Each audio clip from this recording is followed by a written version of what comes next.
Welcome back to another video. My name is Matt and I help people overcome retroactive jealousy. In this video, I want to talk to you about no longer trying to solve your RJ, no longer trying to think your way out of retroactive jealousy, no longer trying to ask your way out of retroactive jealousy. How doing those things is actually causing you to get more stuck in retroactive jealousy, more stuck in these OCD thoughts, and what you can do instead in order to break free from this condition once and for all and experience freedom once again in your life and in your relationship. So we'll get to that in this video. Before we do though, if you could take a quick moment and smash the like button, that'll activate YouTube's algorithm and get this video out to others that need to see it. So I'd greatly appreciate it. And also please know I offer a ton of amazing retroactive jealousy courses. I got 3 powerful courses. You can also bundle them and enroll in my master course as well if you can't decide on which one works for you. All of them extremely powerful. All of them give you step-by-step instructions on how to overcome retroactive jealousy. So please check them out in the description below before you go today. Okay, so the best piece of advice I think that was ever given to me, it was truly, I think in my entire life, was this idea when I was suffering from RJ, and I read somewhere to stop trying to solve your RJ. Stop trying to get out of RJ by thinking your way out, right? That seems to be an automatic response for humans, I guess you could say, is if anything, we're curious about something or if anything bothers us, usually we can think about something, find the answer to it, and it solves it. We feel relief. We no longer feel that burning curiosity or questioning or anything like that. Once we find the answer to something, we're good, we're happy, that thing doesn't bother us anymore.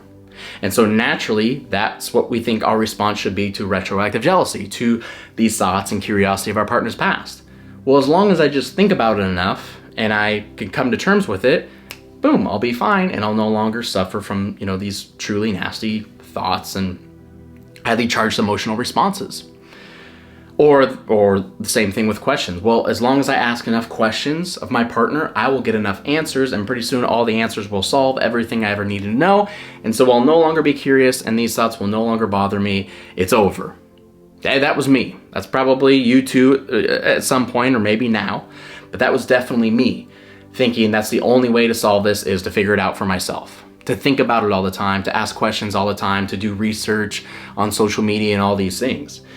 And I read this piece of advice and it says, stop doing those things. Stop trying to solve it. Don't think your way out of it. Don't ask your way out of it. None of this will actually satisfy you. There is no answer that you will ever get from your partner that will ever satisfy you. There is no way to think yourself out of the thought in a way that will satisfy you. All of this is strictly and only a compulsive behavior, which only makes our case worse. Because again, there's a difference between having a question about something, asking a question, getting an answer, and going on with our day, general curiosity, versus obsessive compulsive disorder, OCD. And that is what we have as we're suffering from RJ. Our brain is locked up in OCD mode. It's not just natural curiosity. It is a completely different mode. It's not even us, right? There's a difference between us, the rational person, the rational thinker, and the OCD brain. And right now we are locked up in the OCD brain. It has kind of taken control. It's like a completely different entity that has come in and taken control of our brain. And so the more we side with the OCD brain, the more we think our way into the OCD brain, the more we play around with the OCD brain, the more serious we take the OCD brain, the more serious it becomes in our life, the more control it has over our life. The more we give in, the more it takes over. And so when I heard that, I was like, whoa, okay, so I've been doing this all wrong for so long, right? I'm thinking there's a way I can do this, a way I can think myself out, a way to come to this aha moment. I did it. I finally figured it out. It all makes sense. But the truth is, that's not how it works. And the sooner you understand that, the sooner you come to terms with it, the sooner everything gets so much better. So it's actually the exact opposite. It's allowing the thought to actually come in and then not exploring it, not trying to find the answer. Sitting with that discomfort, sitting with the urge to want to explore it. I need to find the answer. I need to do this. I need to make this pain go away. But we don't. We sit there, we take a breath, We feel that pain, we feel that highly charged response, but we don't do anything about it. We refocus our attention back on what we're doing. We refocus our attention on something else. Again, easier said than done, but it's very, very possible for you to do. It takes a lot of willpower. It takes a lot of discipline, but it's very possible for us to do. And what that's doing is it's taking our attention away from the OCD brain.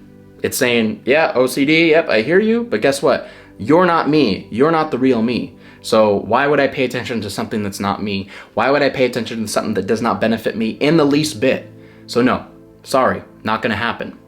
And the less we give our energy and our power into OCD, because remember, where our focus goes, energy flows, so the less focus we have on our OCD brain, on these OCD thoughts, on these retroactive jealousy thoughts and urges, the less energy we give it, the less energy it has over our lives, and we become free.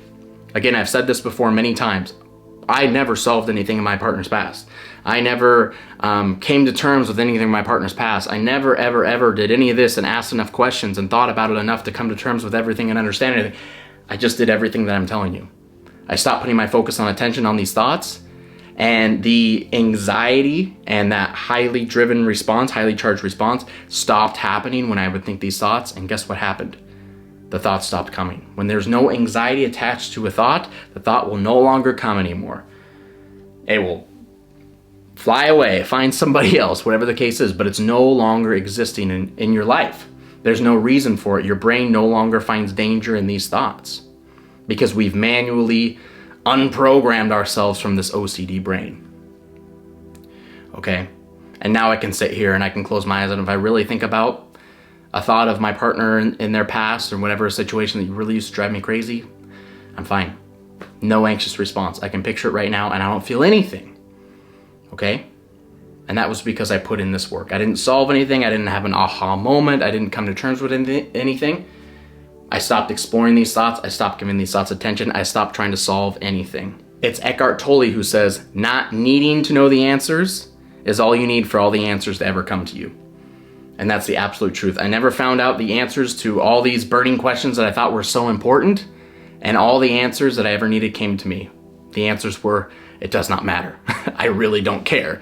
I thought I cared, but it was the OCD that cared. I really don't even know what the questions were that used to bother me so much. It doesn't matter. Like, you're so focused in the present moment that none of this stuff matters anymore. Those are the answers that will come when you really start battling this thing, when you put in the hard work, and when you start to really destroy retroactive jealousy once and for all. So don't think that by thinking about it so much, you're gonna solve it. Don't think that by asking all these questions, you're going to solve it. Don't think that by going on social media, you're gonna solve anything. You will not solve anything. You're gonna make yourself worse. By not doing those things and feeling the discomfort now, you're going to heal faster and faster than ever before.